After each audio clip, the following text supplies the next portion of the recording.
We're going to try our luck with a bit of bait for the crocs. Spreading the scent.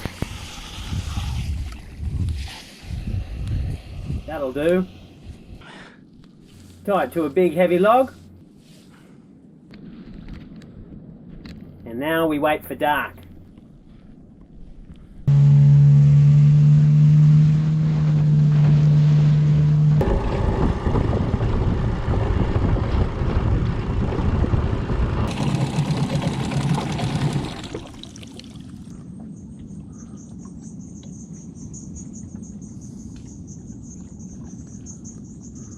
I can motor up only so far, and then I have to walk about 60 metres to the beach. Ooh, I don't like this. Crocs can move super fast in the shallows, and the only fast thing I can do is fall over and shit my pants.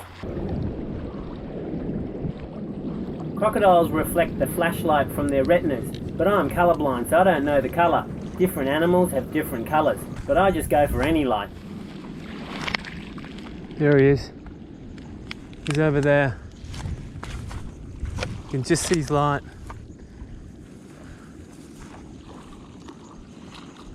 He was right here. He's only a small one.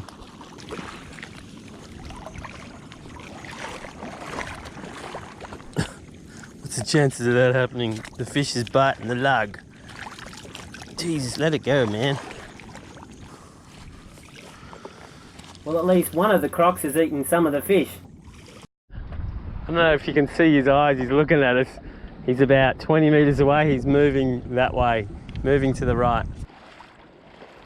I was a man on a mission, and I followed it to the beach, and I could see its eyes reflecting my flashlight up in the bushes. I was so excited. I was onto it. Well, sort of.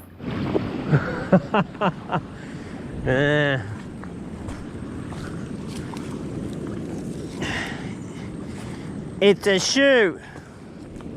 Alrighty people, I'm going to have to stop it right there, just doing the editing. I'm going through all the footage and it is absolutely woeful even for this blog. I mean, I started out with high hopes, but clearly I was delusional. Well, probably you already know that from all the other episodes. A lot of people ask what type of high-tech gizmo camera gear and equipment such a quality blog such as this requires. Well, it doesn't really need that much at all. You can start your own blog with a 5-year-old cracked screen S5, which is currently what we're filming with, or the J3, which Margarita's got and I don't have access to. So, and we tend to not use that off the boat or in the dinghy because it's the one we make phone calls with.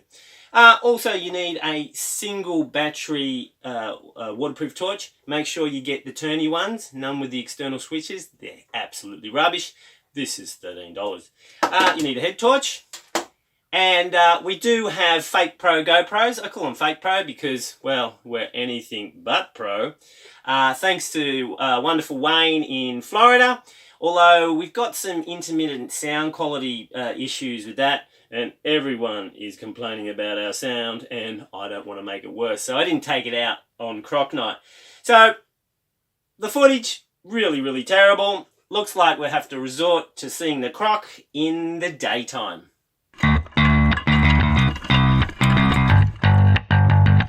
Right next to the boat was this grouper. Too big for me. Let's see how close we can get.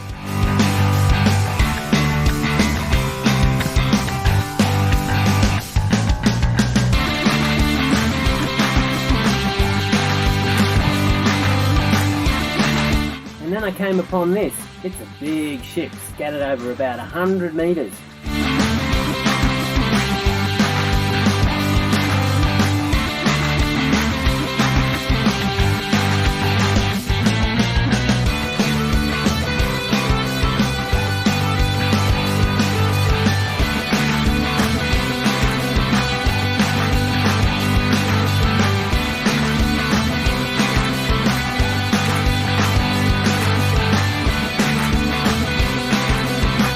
It's a wonder that I never saw it from the surface, because it stands out like dog's balls.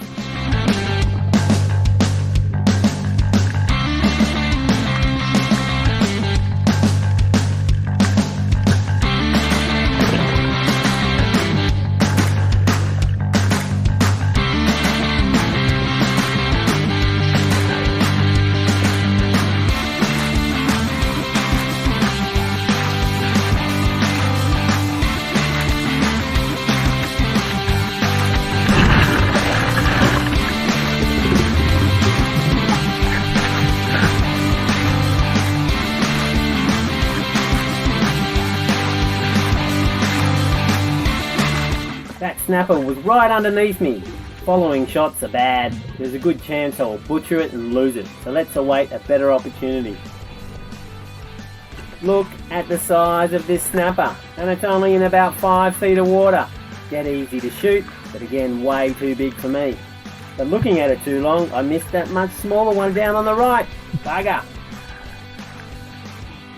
Here we have a nice shark having a look around. Fishing must be good here. Better stick around here then. The aim is to hold your breath for as long as possible and be a real sneaky bastard on the bottom.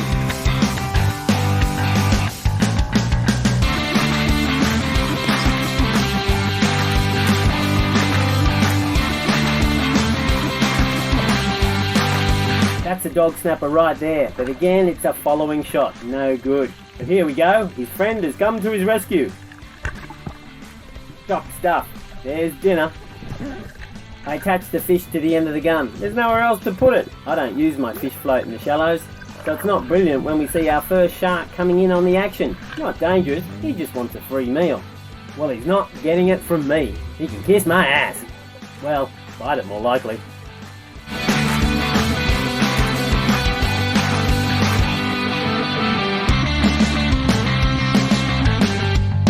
But now comes the tricky part of swimming back through the bubbles and whitewater where the visibility is not great. I don't want to lose the fish, so every so often I dive beneath the whitewater and look behind, and sure enough, this nice shark is following me all the way in. He's not stupid.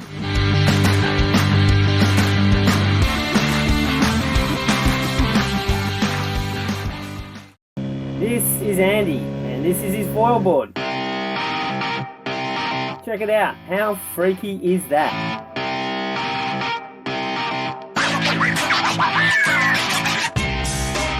Okay, I go.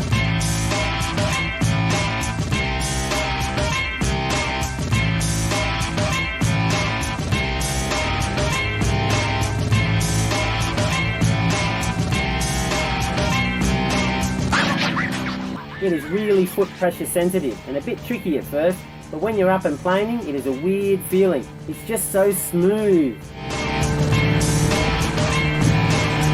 Way to go!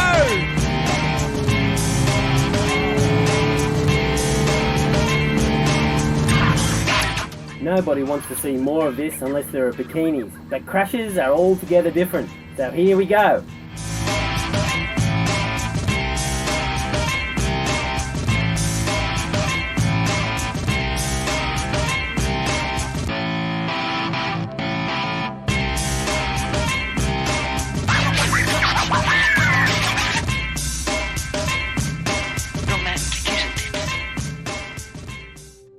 Yes, it's that wonderful time again. It's Croc Watch. Does it not seem crazy that nothing's for real? You can't touch anything that you can feel. You spend your time building what you never see, and wonder why people find it hard to believe. Beautiful dreamer, I know who you are.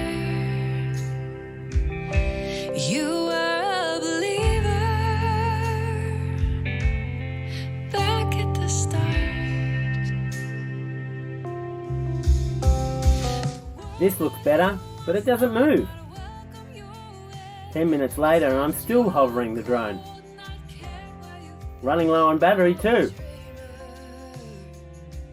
And then... Okay people, we're on a winner. You had a fire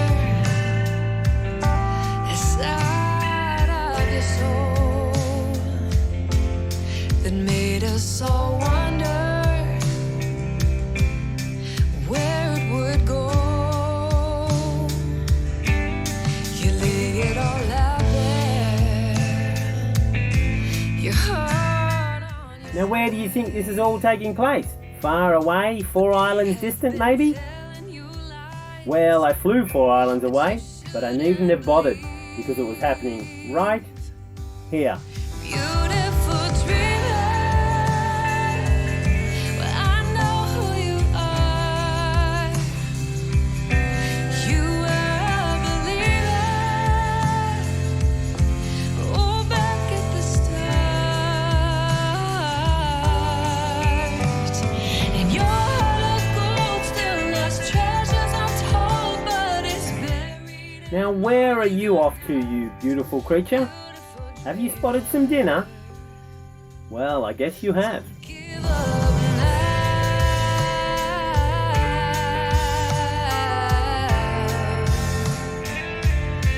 Don't give up. Got some interesting news. I just got back from talking to the catamaran owner, and I heard some commotion, so I thought I'd go over and lend a hand, as you do. And apparently they've only just scared away the 3-metre crocodile. So it's been hanging around here for the last 5 hours since we last saw it by drone. According to the captain, it's been hanging underneath, holding its breath and hanging on the bottom underneath the blue monohull, which is about 50 metres up there, or underneath the catamaran. And the reason why it's been doing this, he reckons, is because there's a 7-year-old on board and a dog. So, and apparently in the last 2 hours, it's just been hanging station on the starboard steps, a couple of metres back apparently, just matching the tidal flow, waiting for the opportunity of nabbing the child or the dog. So there you go, it's not all safety and happiness in San Blas. Right in the middle of paradise, we have crocodiles. Bloody awesome, I reckon.